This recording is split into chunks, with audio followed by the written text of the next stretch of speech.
Noong 2018, inanod ng kalungkutan ang isang surfer sa Hawaii. Nawala kasi ang kanyang paboritong surfboard.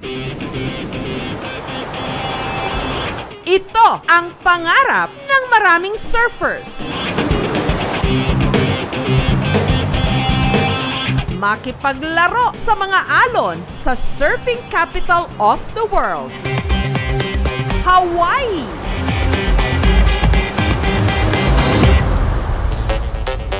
Isa sa surfers dito, si Doug. Pero 2 taon na ang nakararaan nung ang paborito niyang surfboard nawala. I took a wipeout. I fell on a wave. The board came off my leg. I climbed all the way across the rocks as far as I could to see if I could find it. And I couldn't, really upset. Marami pa namang along sinagupa si Doug kasama ang surfboard na yon. Kaya hinanap niya ito. I posted onto Facebook, I posted onto Instagram. I even printed pictures out and took them to the harbor to see if any of the fishermen would find it. Pero hindi pa rin niya ito nakita. Ang nawalang surfboard ni Doug, kulay asul at may logo na elepante sa itaas na parte. Sa ibaba ng logo, nakatatak ang pangalan ng gumawa nito, si Lyle Carlson. He's a very known surfboard shaper. It's around $1,000 US. Ngunit makalipas ang 2 taon, may lumutang na balita. Ang nawawalang surfboard ni Doug, natagpuan daw 8,430 kilometers mula sa Hawaii, sa Sarangani, dito sa Pilipinas.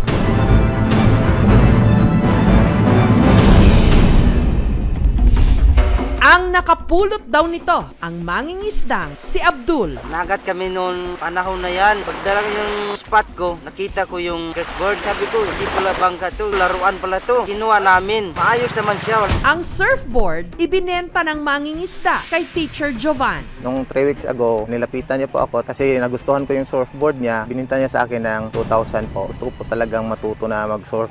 Teacher in charge sa elementary school sa Barangay Ibran sa Sarangani, si Jovan. Morning, sir. Tuwing Monday po, meron po kaming nirerentahan na bangka. 700 po, isang biyahe lang yan. Tapos pag uwi naman, another 700 din po. 2 weeks po bago ako makauwi dito kapag may hinahabol na trabaho na dapat tapusin. Katulad ng mga surfer, linggo-linggo ring sinusuong ni na Teacher Jovan at ng mga kapwa niya guro ang mga malalakas na alon ng Mindanao.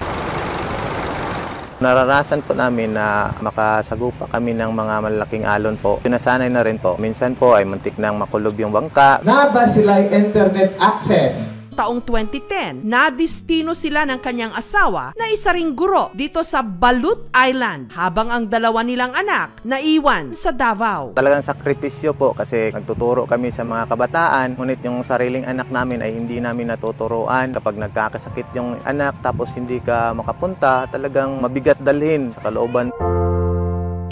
Para maibsan ang sakit at lungkot, naghanap ang guro ng mapaglilibangan. Kaya nung may nakita siyang surfboard sa kanilang kapitbahay, agad niya itong binili. May kunting crack around 2 inches yata dito sa harapan. Nakita ko po yung logo ng elephant na may nakapangalan doon na Lyle Carlson. Sinearch ko po siya sa Facebook. Send ako ng picture sa kanya. Dito na nadiskubre ni Jovan na ang nabili niyang surfboard, posibleng ang 2 taon nang nawawalang surfboard ni Doug. I noticed I was tagged in a photo by Lyle, the shaper.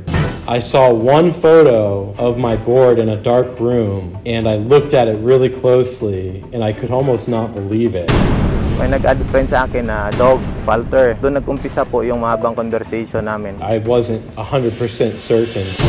It was definitely faded. It was originally kind of light blue-gray color. Si Doug, meron daw pala tandaan sa nawala niyang surfboard. When you look at the board, there's a line going down the middle of it. If you look really close, you could see my name written in there. So tinignan ko naman.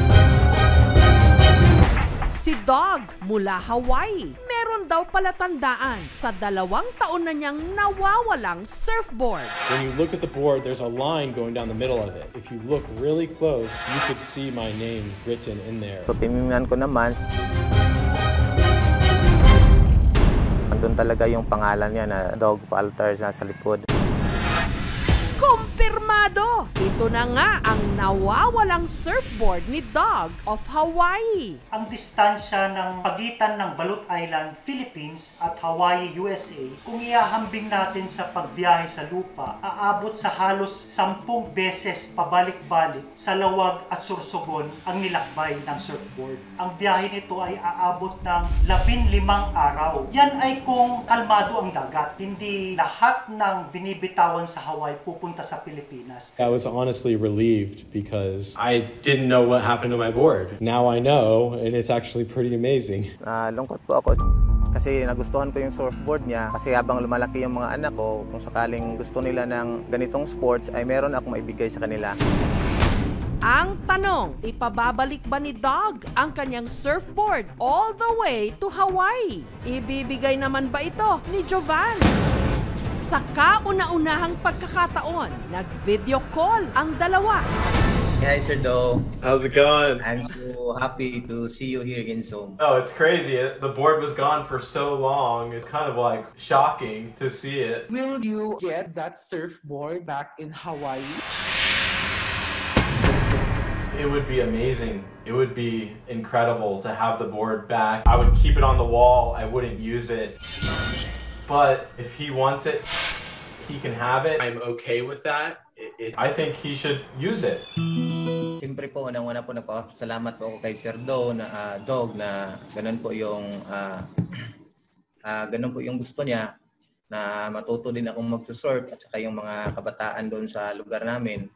But sa kabila namang side ng aking pag-iisip po, Sir, Sir, kapag gusto niya po na kunin or merong mga paraan na maipadala ko to sa kanya kasi yung memories talaga, binabalyo ko yun para sa kanya. Ipapadala ko po, isasauli ko po. I promise to you that I will take good care of your surfboard. I will clean it when I use it. I will hang it in my room. Have you tried to surf on it? 2 days ago, I tried it paddling using my hands. Perfect. Keep it safe. Samantala, naikwento rin ni Jovan kay Dog ang kakulangan nila sa isla ng mga libro na gagamitin ng mga bata ngayong pasukan. Kaya si Dog naglunsad ng proyekto. I'm gonna send you a bunch of stuff. We've raised money already, and we're gonna buy a bunch of stuff and send it. Thanks, Sir Dog. You are very welcome here, Sir Dog. Thank you so much. Bye. See you soon. Ang distansya pinaglalapit ngayong pandemya ng mga pambihirang pangyayari na nagiging solusyon sa ilang mga umaalon sa ating problema. Thank you for watching, mga kapuso. Kung nagustuhan niyo po ang videong ito, subscribe na sa GMA Public Affairs YouTube channel and don't forget to hit the bell button for our latest updates.